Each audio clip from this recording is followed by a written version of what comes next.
Hello good morning students.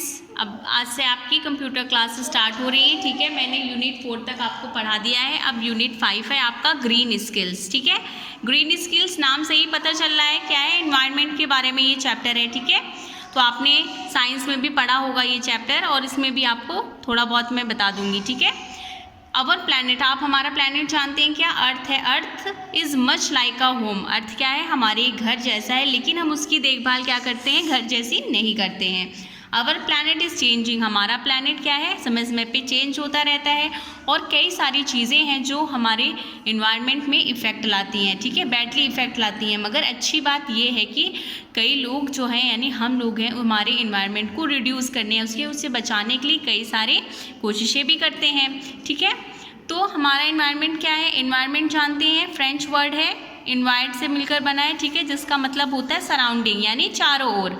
यानी हमारा जो इन्वायरमेंट है वो फिजिकल इन्वायरमेंट भी होता है, केमिकल इन्वायरमेंट भी होता है, और बायोलॉजिकल इन्वायरमेंट होता है।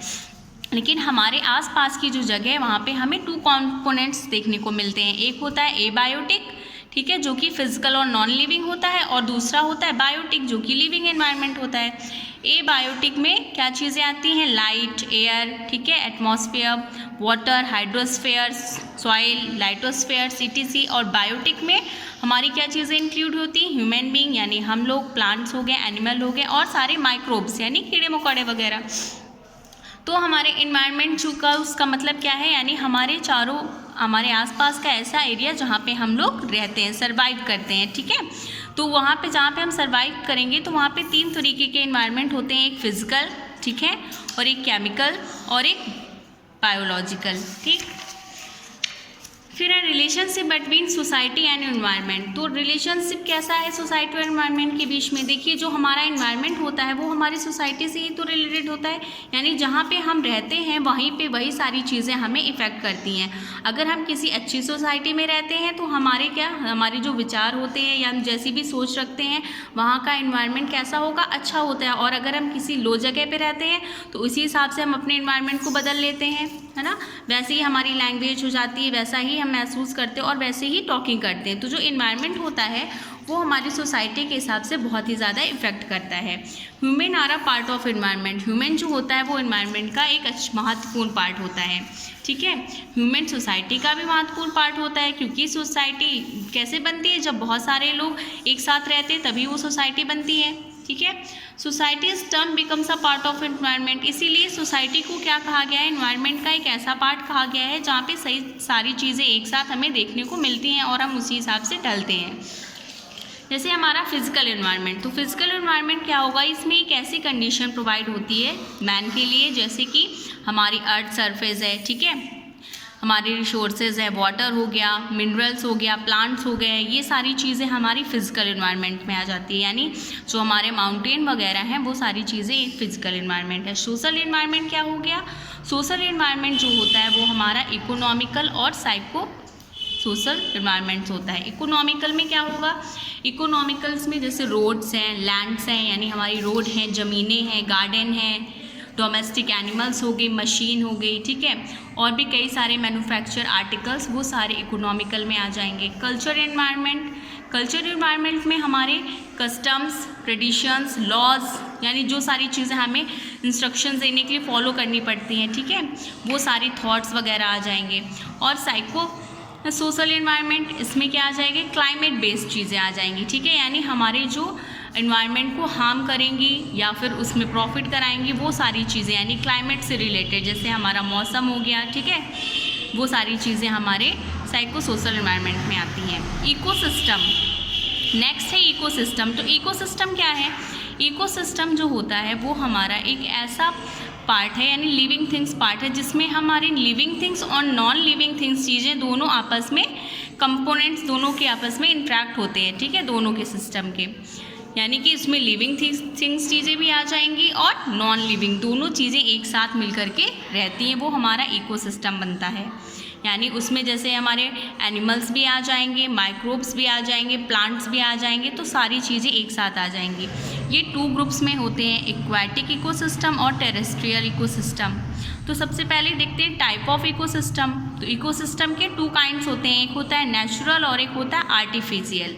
ठीक है। और इसके सब टाइप भी होते हैं, ठीक है। हम आगे देखते हैं टाइप ऑफ इकोसिस्टम। तो देखो इकोसिस्टम के 2 टाइप्स होते हैं, एक होता है नेचुरल इकोसिस्टम, एक होता है आर्टिफिशियल, ठीक है। नेचुरल के भी 2 टाइप्स होते हैं, टेरेस्ट्रियल और एक्वेटिक और फिर उसके बाद टेरेस्ट्रियल के कितने 4 टाइप्स होते हैं, फॉरेस्ट, डेजर्ट, ग्रासलैंड, माउंटेन। और एक्वेटिक के 2 types, marine and fresh water. और उसके बाद फ्रेश वाटर के 3 types, wetlands, lotic and lentic, ठीक है। तो पहले हमारा आर्टिफिशियल इकोसिस्टम। तो आर्टिफिशियल इकोसिस्टम इसको हम नेचुरल रीजंस अफेक्टेड करता है बाय मैन, ठीक है। यानी हम लोग के through there are artificial lakes, जैसे कि हमारी नदियाँ हो गई, टाउनशिप्स हो गए, सिटीज़ हो गए, अब शहर हो गए, ठीक है। नेचुरल इकोसिस्टम ये जो है बेसिकली क्लासिफाइड होता है 2 मेजर टाइप में, एक हो गया टेरेस्ट्रियल और एक हो गया हमारा एक्वेटिक। तो टेरेस्ट्रियल में क्या चीज़ें आ जाएंगी, ये लैंड बेस्ड होता है, ठीक है। यानी जैसे कि डेजर्ट वगैरह में एनिमल्स या प्लांट्स रहते हैं, वो हमारा टेरेस्ट्रियल इकोसिस्टम हो गया। एक्वेटिक इकोसिस्टम नाम से ही पता चल रहा है, यानी कि इसमें जो एनिमल्स और प्लांट्स होंगे वो पानी में रहते होंगे, ठीक है। इसीलिए लैंटिक हो गया, इसमें लॉटिक और वेटलैंड्स 3 होते हैं। तो लैंटिक जो होते हैं वो स्लो मूविंग, ठीक है, still water like pools, lake, pond, जैसे कि आपका स्लो मूविंग जिसमें हम कम स्विमिंग करते हैं, ठीक है, स्टिल वाटर कम पानी हो, पूल जैसे हमारा हो गया, लेक हो गया। लॉटिक में फास्ट मूविंग वाटर, यानी इसमें तेज पानी बहता है, जैसे हमारी रिवर्स हो गई, स्ट्रीम्स हो गई, ये सारी चीज़ें। वेटलैंड यानी ऐसा प्लेस जहाँ पे सॉइल भी हो, ठीक है, और थोड़ा सा वाटर भी हो, सम लेंथी पीरियड टाइम्स, इसका जो टाइम होता है वो ज़्यादा रहता है। Factor causing environment imbalanced. अब कौन कौन से फैक्टर्स हैं जो हमारे इन्वायरमेंट में इम्बैलेंस होते हैं, यानी हमारे इन्वायरमेंट को इफ़ेक्ट करते हैं। जैसे ओवर पॉपुलेशन, अगर ज़्यादा पॉपुलेशन हो जाती है तो हमारे इन्वायरमेंट में इफ़ेक्ट पड़ता है, बाई ग्लोबल वार्मिंग बढ़ जाती है, ज़्यादा पॉपुलेशन होगी, ज़्यादा लोग होंगे, ज़्यादा फॉसिल फ्यूल होगा, ठीक है, सारी चीज़ें जो होगी वो हैवली हो जाएंगी। लैंडफिल से क्या होगा, जैसे लैंडफिल्स जो जगह होती हैं, गार्बेज वगैरह, वेस्ट मटेरियल, इसमें यानी सारी चीज़ें जो हम सारी सामान चीज़ें फेंकते हैं, उससे क्या हार्मफुल गैसें बन जाती हैं, फिर वो गैसें हवा में फैल जाती हैं और फिर वो हमें नुकसान करती हैं, हमारे एनवायरनमेंट को ख़राब कर देती हैं। बैड एग्रीकल्चर प्रैक्टिसेस, इसमें मॉडर्न एग्रीकल्चर प्रैक्टिस जैसे केमिकल्स हो गए, फैक्ट्रीज़ वगैरह हो गई, उनसे निकलने वाला धुआं जितना भी है वो भी हमारे इन्वायरमेंट को क्या कर रहा है, इफ़ेक्ट कर रहा है, ठीक है। नेक्स्ट है इंडस्ट्रियल वेस्ट। इसी तरीके जैसे बहुत सारी कंट्री में कई सारी इंडस्ट्रीज़ होती हैं, ठीक है, उनसे कई सारी फैक्ट्री बनी है और उनसे भी वो उनका पानी जो हो रहा है, केमिकल जो निकल रहा है वो रिवर्स में जा रहा है, ठीक है, कोई लैंड में जा रहा है, कहीं कहीं कुछ ना कुछ, मतलब वो किसी ना किसी चीज़ को इफ़ेक्ट ही कर रहे हैं। उस वाटर को एनिमल पी रहे हैं तो एनिमल भी उससे दूषित हो रहे हैं। अगर कई सारा पानी वही वॉशिंग के लिए जा रहा है तो लोग कपड़े उससे धुल रहे हैं तो भी इफ़ेक्ट हो रहा है, ठीक है। यूज़ ऑफ पॉलीथीन प्लास्टिक, और सबसे ज़्यादा इफ़ेक्ट क्या कर रहा है हमारे इन्वायरमेंट को, पॉलीथीन, प्लास्टिक और इलेक्ट्रॉनिक चीज़ें, ये चीज़ें हमारे इन्वायरमेंट को बहुत ख़राब कर रही हैं। डिफॉरेस्टेशन का मतलब हो गया यानी फॉरेस्ट में जितने भी जंगल वगैरह हैं उन सबको काटा जा रहा है, ठीक है। अगर इन पेड़ तो लगाए नहीं जा रहे और उससे ज़्यादा काट लिया जाता है तो जो गैस होती है तो वो एब्जॉर्ब ही नहीं कर पाती, तो सारा जो हमारा इन्वायरमेंट है वो हमारा ख़राब हो रहा है। फिर natural resources conversation. Natural resources क्या है, नेचुरल रिसोर्सेज जो होता है वो 2 टाइप का होता है, ठीक है। एक होता है रिन्यूएबल रिसोर्सेज, एक नेचुरल रिसोर्सेज में ये सारी चीज़ें आती हैं जैसे लाइट है, एयर, वाटर, तो ये सारी चीज़ें हमारे लिए ज़रूरी है, इनके बिना हम रह ही नहीं सकते, पीपल रह ही नहीं सकते, तो ये सारी चीज़ें क्या करता है, यूज़ करता है, ठीक है। तो ये सारे हमारे नेचुरल रिसोर्सेज हैं जिनकी हमें ज़रूरत पड़ती ही पड़ती है। तो रीन्यूएबल रिसोर्सेज में क्या सारी चीज़ें आ जाएंगी, इसमें जैसे कि सनलाइट है, वाटर, एयर, प्लांट्स, एनिमल जो कि हमारे आसपास रहते हैं। नॉन रीन्यूएबल रिसोर्सेज में हमारी क्या चीज़ें आ जाएंगी, जैसे कि फॉसिल फ्यूल्स है, सॉइल हो गया, स्टोन हो गया, कोल हो गया, गैसेज हो गए, ठीक है। How to conserve natural resources, यानी नेचुरल रिसोर्सेज को हम कैसे सेव कर सकते हैं, ठीक है। तो इसके लिए हम पॉपुलेशन को कम कर सकते हैं ताकि इन सब चीज़ों का, यानी नेचुरल जो गैसेस वगैरह है, वाटर है, मिनरल्स, ये सारी चीज़ें थोड़ी सी सेफ हो जाएं और ज़्यादा इफेक्टेड ना हो।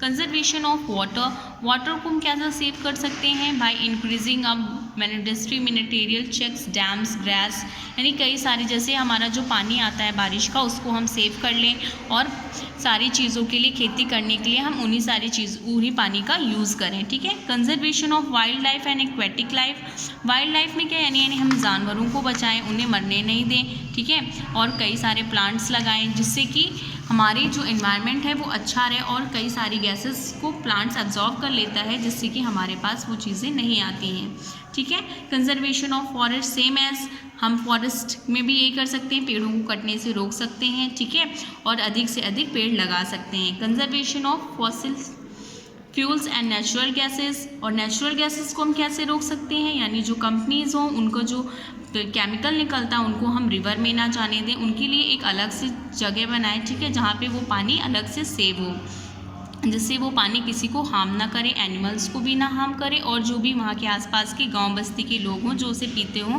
उनको भी हार्म ना करे, ठीक है। Environment protection and conservation, environment को हम प्रोटेक्ट कैसे करेंगे, तो एनवायरनमेंट को प्रोटेक्ट करने के लिए कई सारी कार्बन डाइऑक्साइड गैसेज होती हैं जो कि हमारी ग्रीन हाउसेज गैसेज जिन्हें हम बोलते हैं, उनका हम यूज़ करते हैं और हम कई सारी चीज़ों को अवॉइड करके अपने एनवायरनमेंट को सेव कर सकते हैं, ठीक है। Cut down on your energy, अपनी एनर्जी को फालतू वेस्ट ना करें, ठीक है। कई सारी जैसे कि कॉम्पैक्ट फ्यूचुअल लाइट्स एलईडी बल्ब्स आप यूज करें, बहुत सारे जो हैवी बल्ब होते हैं जो येलो कलर के दिखते हैं ना उन बल्ब्स को ना यूज़ करें, CFL यूज़ करें, ठीक है। पॉलीथीन रिड्यूस करें, पॉलीथीन का कम से कम यूज़ करें आप लोग, ठीक है। इस तरीके कई सारे आप प्रोटेक्शन करके अपने एनवायरनमेंट को सेव कर सकते हैं। तो आप इस चैप्टर को अच्छे से रीड करिएगा, देन इसके बाद इस चैप्टर की एक्सरसाइज और क्वेश्चन आंसर को कॉपी में करिएगा।